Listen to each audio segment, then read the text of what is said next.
Here's what I'm working on so far. This is the new head for the lamppost. It's almost 7 foot tall. I got all 5 arms printed. I also designed a little backer plate. Think of it as a plate with the 2 holes in it that line up with those 2 holes as a big washer. It's just 1.8 millimeters thick. Yeah, 1.8 millimeters, 3 layers. And that worked perfectly. Now this doesn't bulge out anymore. It squishes nice and flat, perfect. And this way you don't need to buy washers. You could just print them. It only takes like 10 grams of plastic and 30 minutes of print time. I am not going to print any more parts until I get the white filament. I am going to redesign the cap. Even though that works, I want it to be more rigid. I'm also adding reinforcement rings in here.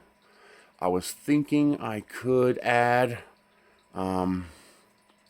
something in here, make that reinforcement ring thick enough that you're actually screwing into substantial plastic. But that's going to add a lot of plastic and a lot of print time. And so far, this seems to be good enough, so I think I'm going to leave it alone. I could make a separately printable ring that you can stick in there, but you'd have to put your arm up here to line it up.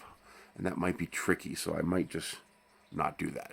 I think just that ring that's going to print on the top of each of these is going to stiffen it up enough, because it seems to be strong enough for use. It's just when us people grab this, it tends to flex. So that ring would stiffen up each of these joints, make it a lot nicer. I'm also going to redesign the cap to be more substantial and to screw in from the top. So it only takes a few screws, like 5 screws, just for symmetry. Otherwise, I'm not going to make any more changes until I get the lights in and I see how I'm going to arrange the lights. And I'll go from there. I have a roll of orange PETG, but what I'm going to do in the meantime is print out this. This is a garden flag mount. It's an easy print, 200 grams of plastic, should be plenty strong enough.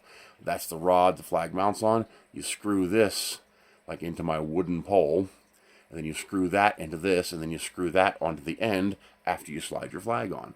And that's it, super easy print.